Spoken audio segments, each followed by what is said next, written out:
이곳에 소개하려고 주변 사람들로부터 무서운 이야기를 들은 것 중에서 성실했던 예전 상사에게서 들었던 이야기를 해보겠습니다. 이야기를 해준 사람은 이미 정년, 촉탁직도 끝마치고 퇴직한 분입니다만 제 회사에서 일하기 전에는 다른 곳에서 근무했다는데 그때의 이야기입니다. 전 상사라고 하기도 그래서 A씨라고 하겠습니다. 들은 이야기를 가급적 그대로 전달하려고 하다 보니 곳곳에 주관적인 이야기가 들어가 버렸으니 양해 부탁드립니다.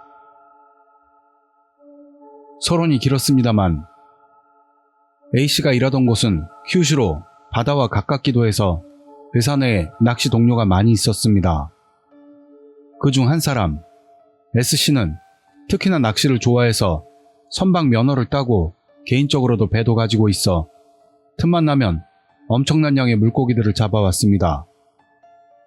일보다도 낚시에 열심이었던 인간관계가 좋은 사람이었습니다.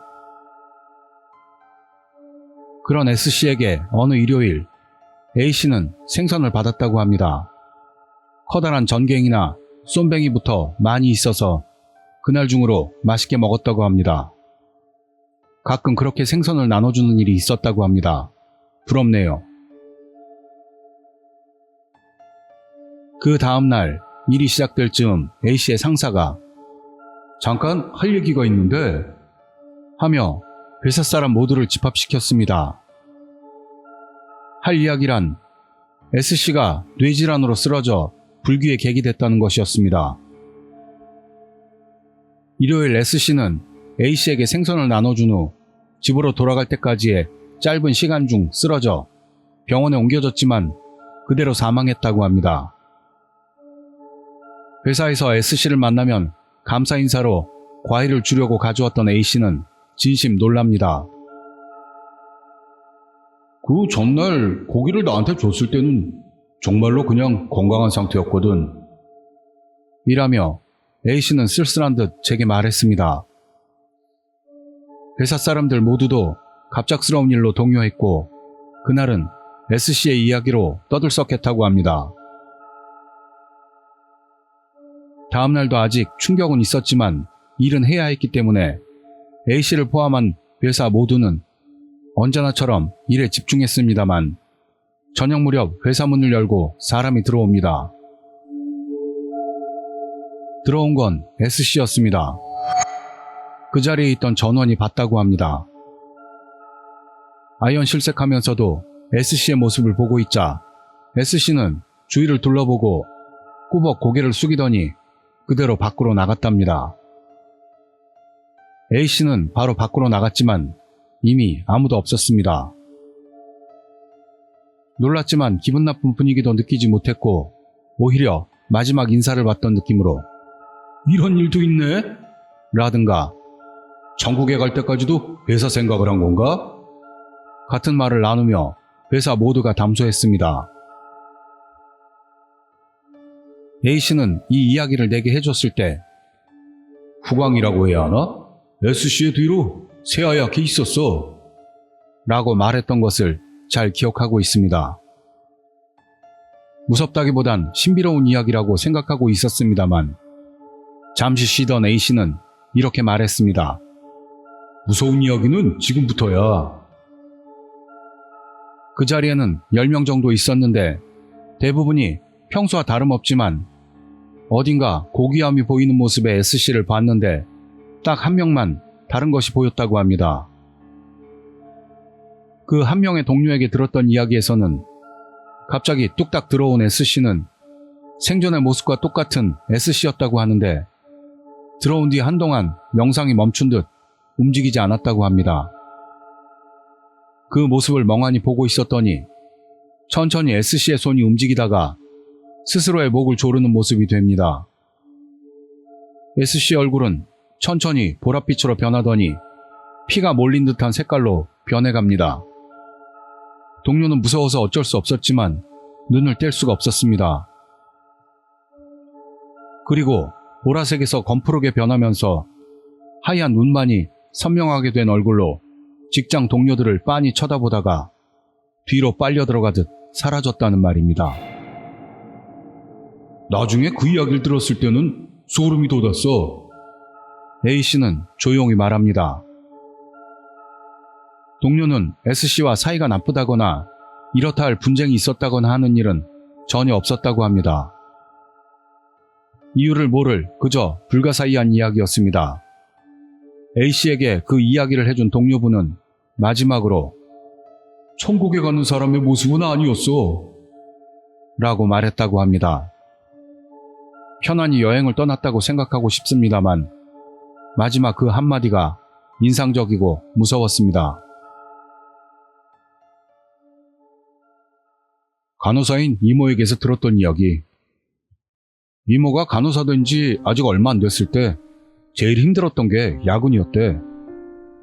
한밤중에 정시에 순찰을 돌거나 병세가 급변한 환자분에 대한 대응 등 할 일이 산더미였던 것 같아.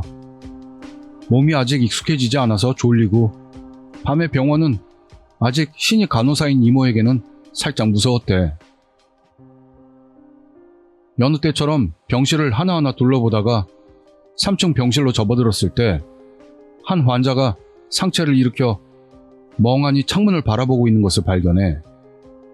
80이 넘은 할아버지 환자분이었어.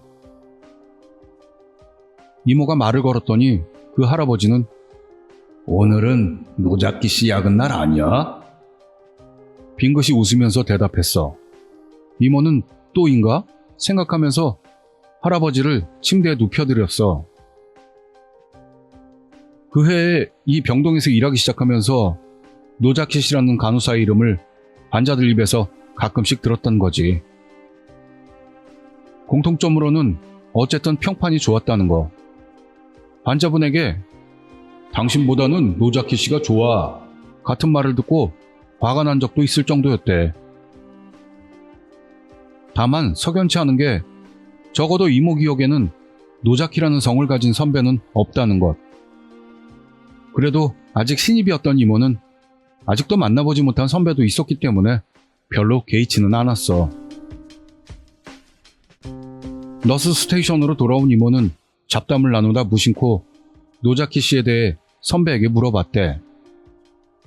그러자 선배 간호사는 서류를 정리하면서 귀찮다는 듯 대답했어. 아, 노자키 씨? 전에 여기서 근무했었는데 작년에 죽었어. 극단적 선택. 뭐 여러 일이 있었던 것 같아. 이모는 마음속으로 오싹했대. 뭔가 착각이었다면 좋겠다고 생각해 아까의 할아버지와의 대화를 말했는데 자주 있는 일이니까. 선배 간호사는 표정도 바꾸지 않고 매정하게 돌려줬대. 그 후로도 할아버지뿐만이 아니라 젊은 남자 환자나 어린 환자들의 입에서까지도 노자키 씨의 이름을 때때로 들을 수 있었어. 처음에는 환자분에게서 노자키 씨의 이름을 듣는 것만으로도 기분이 나빠져서 어쩔 수가 없어 일을 그만둘까도 생각할 정도였다고 해. 하지만 진짜 무서운 건 익숙함이라는 놈. 점점 일이 익숙해짐에 따라 겁쟁이였던 이모도 별거 아닌 심령현상 정도는 아무것도 느끼지 않게 됐대. 가끔씩 노자키 씨의 이야기를 환자분에게 들어도 아, 또냐? 하는 식으로 그냥 흘려들을 정도의 여유도 생겼대. 그리고 왠지 노자키 씨는 환자들에게는 엄청난 사랑을 받고 있다. 비록 귀신이라고 해도 선배 간호사이고 지금도 환자분을 지켜주고 있을지도 모를 일이다. 같은 생각으로 지금은 긍정적으로 생각하기로 한 것 같아. 여기까지 이야기를 듣고 귀신도 꼭 나쁜 것들만 있는 건 아닐지도. 그런 생각을 하는 나한테 이모는 이상하다는 듯 웃으며 계속 말을 했어. 그런데 노자키 씨를 만났다는 환자분들은 모두 2, 3이라는 세상을 떠나더라.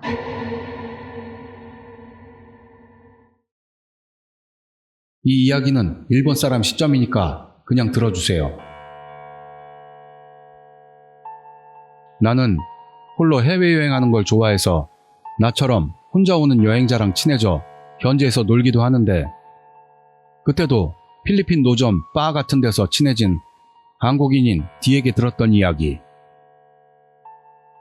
D는 시원한 생김새로 K-팝 쪽보다는 장동건 비슷하게 생긴 미남이었다. D가 대학생 때 징병으로 군대에 들어가 실제로 북한과의 국경 쪽 숲이나 산을 순찰하는 보직을 받았다고 한다. 그 국경은 극히 드물게 탈북자가 도망쳐 오거나 수상한 사람이 나타나거나 해서 야간에도 2인 체제로 숲속을 순찰했다고 한다. 그리고 그날도 같은 부대의 친한 호인과 함께 순찰을 돌았다.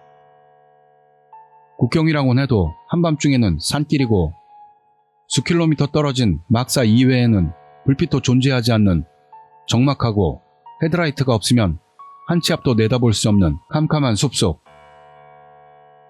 언제나처럼 고참들에 대한 푸념을 늘어놓으며 걸었다. 그러자 그때 여자의 흐느낌이 들린 것 같았다. 서로 얼굴을 마주보고 지금 그 소리 들었어? 눈짓을 교환한 후 목소리의 방향을 바라봤다. 아무도 없다. 바람에 흔들리는 숲을 밖에는 없다. D는 후임에게 바람소리 아닐까? 라고 말한 후 서둘러 막사로 돌아가려던 때 지금 걸어온 숲풀에서 바삭거리는 소리가 난다.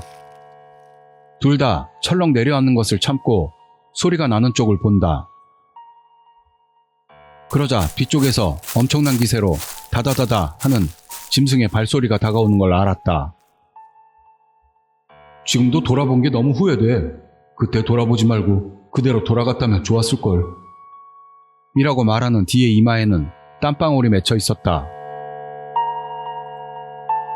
뒤를 돌아본 D 일행이 본 것은 머리, 양손, 양발이 없는 남자인지 여자인지도 모를 것이 팔꿈치와 무릎을 땅에 대고 네 발로 기어오듯 둘을 향해 달려오고 있었다.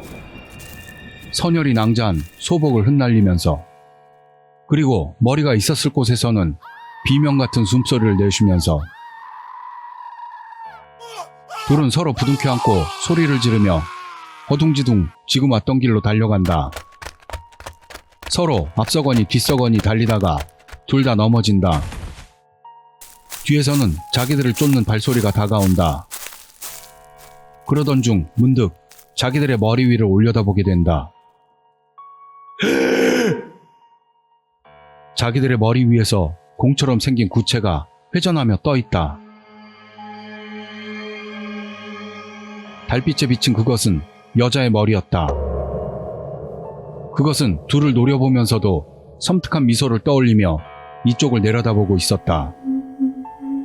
D는 기절하기 직전 이젠 끝났어 라고 생각하고 눈을 감으면서 무심코 자기가 들고 있는 총을 그 머리를 향해 발포한다. 귀청을 찢는 총성과 함께 주위는 정적에 휩싸인다. 눈을 뜨고 보자 거기에는 아무것도 없었다. 둘은 새파래져서 돌아갔고 총성을 들은 부대 사람들이 놀라서 달려나왔다. 지금까지의 경위를 설명하는 것도 횡설수설. 우선은 고참들에게 끌려 당직사관에게 보고하기로 한다. 됐다. 이런 일을 말했다가 명창이나 국군병원행이야. 같은 생각으로 이젠 죽었다 싶은 마음으로 당직사관실로 들어간다. 이미 망했다는 마음으로 D는 당직사관에게 숨김없이 체험한 그대로를 이야기했다. 당직사관은 이야기를 듣는 동안 시종일관 어이없는 얼굴을 했다. 이야기를 마치니 당직사관은 멍한 표정으로 이렇게 말한다. 알았다. 이제 생활관에 가서 쉬어. 내일은 푹 쉬게 해줄 테니까 그렇게 알아. 이상. 네? 내일은 사역이 있지 않습니까? 매년마다 있어. 너 같은 놈들이. 한밤중에 제멋대로 총을 쏘는 놈들 말이야. 걔들한테 물어보면 다 너랑 똑같은 얘기래. 그걸 오발사고로 매번 위에다 보고해야 하는 내 신세가 돼봐라.